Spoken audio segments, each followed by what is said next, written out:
So first, ESPN says Canelo Alvarez is not number one, numero uno, and their newest pound for pound list has NAOYA INOUE ahead of ERROL SPENCE.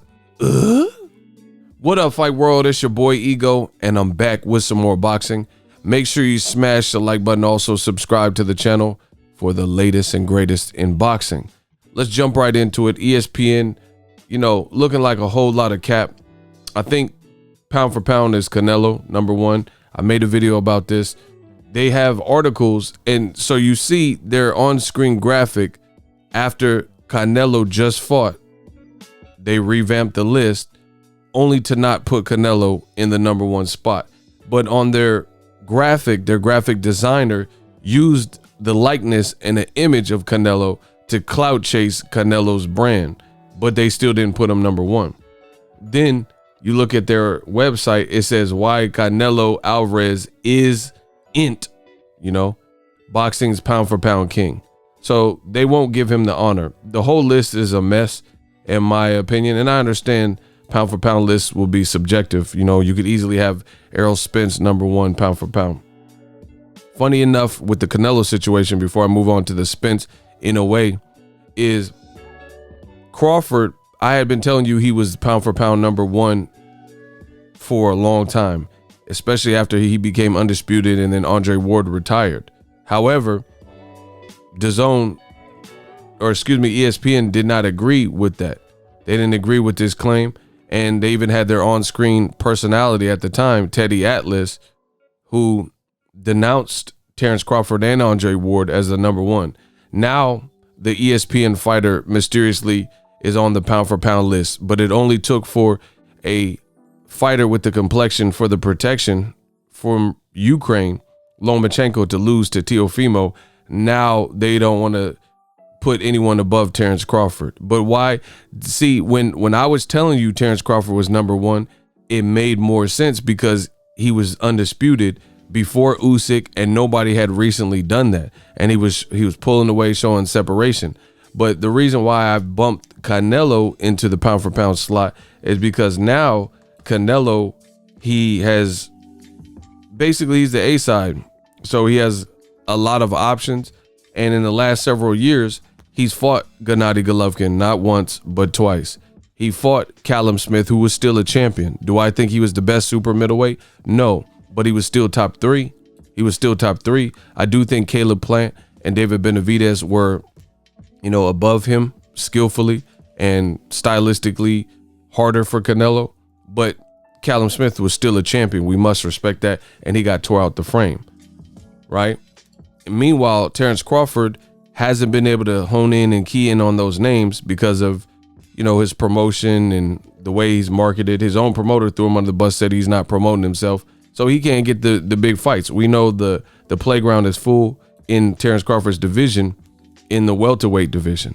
That's why you're seeing other guys shift on the list, But the title of the video, they have Crawford 1, even though Canelo in the last 5 years has fought the higher profile names, and he's still fought some dangerous names like Gennady Golovkin twice, Callum Smith, and Daniel Jacobs.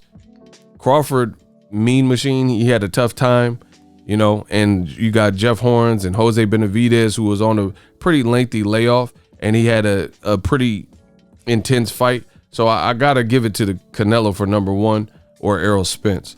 But I'm gonna say body of work and longevity, I'm gonna say Canelo. But then they got ERROL SPENCE number 4 in NAOYA INOUE at number 3, another top ranked fighter. So the ESPN list is a joke, and you could tell that boxing is not their main objective. They probably make more money with the UFC. I don't know their numbers and whatnot, but it looks real crazy that ERROL SPENCE flies through a car, gets in a heinous wreck, and he comes back and shuts out Danny Garcia. I gave Danny Garcia like 3 rounds, right? All that coming back from physical therapy and injuries, and even Bob Arum said that he has good inside sources that state that ERROL SPENCE won't be able to fight again, or he's badly messed up. ERROL SPENCE defied all odds, and you put NAOYA INOUE above him And he just recently fought Maloney, who nobody heard of until Top Rank started promoting the Maloney brothers, right? And they both have lost at this point. Even though I thought the last fight with Franco and Maloney, the way it ended was kind of funky, and I thought Maloney should have won, but he lost the first time with Franco, right? Such a disrespect.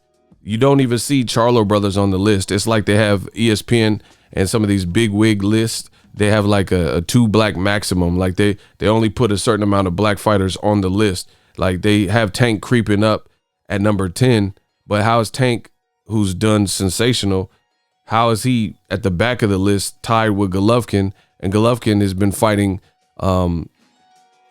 vegetables and, you know, people that we knew would that he would beat. And then when he fights someone remotely good like Derevyanchenko, he really should have lost. So this list is horrific. You know, it's really Tyson Fury's on the list, and many people believe he's cheated, and they haven't really justified that. The other thing with Errol Spence being behind NAOYA INOUE is if you watch Errol Spence post-fight with Danny Garcia, his face is clean. Now, I don't judge boxing based solely on the face clean test, because some people are prone to mistakes and scar tissue and different things like that. Look at how ESPN's cloud chasing Canelo. They don't want to put him number 1, but they got his trainer and all these posts about Canelo. You know, funny how that works. Look, they keep using Canelo for graphics, but they don't want to put him number 1. You know, they're using Errol Spence, but they don't want to put him higher on the list. They're putting top ranked fighter. So, you know, we know what time it is. But the thing that I have to say is this. I do think NAOYA INOUE is a beast. I like him. He has an excellent jab, very good left hook. He's focused. You know, he's not done nothing wrong. But he fought Nonito Donaire, who a lot of people thought was shop worn, had been stopped by Nicholas Walters, had been shut out pretty much in the second half of the fight by Guillermo El Chical Rigondao. And people thought Nonito Donaire was going to get blown out. And if you know boxing, the way Nonito Donaire advanced through the tournament was off technicalities. The guys he was supposed to fight, Zolani Tete, he got sick the week of the fight, pulled out, so they put in a late sub. That's how he advanced to the finals in the World Boxing Super Series. Donaire also fought Ryan Burton, I think his name, or Burnett, and he ended on a fluke injury. The guy couldn't continue. So Donaire got to the end of the tournament really on technicalities, but when it came to the main event, he gave Inoue all he can handle. As you guys see, an article right after that fight, Ring TV, NAOYA INOUE reveals that he suffered an eye socket fracture in his war with Donaire, and his nose was broken, right? Here's the tweet from Nonito Donaire, right? Donaire says, after FaceTiming with NAOYA INOUE, I heard about his injuries, he said, I'm relieved he doesn't need surgery, and of course, sending prayers and healing his way, right? So this man Donaire, who was considered past it by most people, broke this man. It said, look, suffered a right eye orbital fracture with the second round left hook. So in the second round, he's getting clocked by a vicious puncher and Donaire, and his orbital gets broken. Fortunately, it doesn't need surgery. He received stitches for the cut above his right eye. Also, he had a broken nose, as I've stated, right? So this man is having to speak with the physicians because the Donaire fight was very taxing on him. So how can we have, if we're doing pound for pound based on skill, how can you have Errol Spence behind NAOYA INOUE and his best name was Donaire and it was a war and Donaire broke his face up, you know, in an extremely close fight? Meanwhile, Errol Spence had a tough fight with Sean Porter, who's more considered to be in prime than Donaire was. And then he just shut out a top-rated guy like Danny Garcia in his division. These things aren't making sense. Garbage list. Let me know what you guys think. Drop your thoughts in the comments section. Errol Spence should definitely be higher. I don't see how NAOYA INOUE is top 3. In the future, sure. You know, in the pound-for-pound conversation, sure. I have no problem with that. But to put him above Errol, what is the basis? You guys let me know in the comment section. It looks like a horrible list to me. As always, hate, comment, and subscribe. Till next video, it's Ego signing off. What up, Fight World? It's your boy Ego, and I'm back with some more sports. Get unlimited access to premium content with an ESPN Plus subscription. ESPN Plus offers a variety of content, including specials, behind the scenes, docuseries like Bruce Lee's Be Water, and much more. With an ESPN Plus subscription, you get access to a ton of classic archive fights and replays from boxing and the UFC. Big names like, "Hi, I'm Mike Tyson. Come and watch my fight." Floyd Mayweather, "Easy work. I'm rich." And Manny Pacquiao, "Yes, it's up to my promoter." Just to name a few. If that's not enough, you could get the ESPN bundle, which includes ESPN Plus, Hulu, and Disney Plus. All three apps, one low price. You don't want to miss out.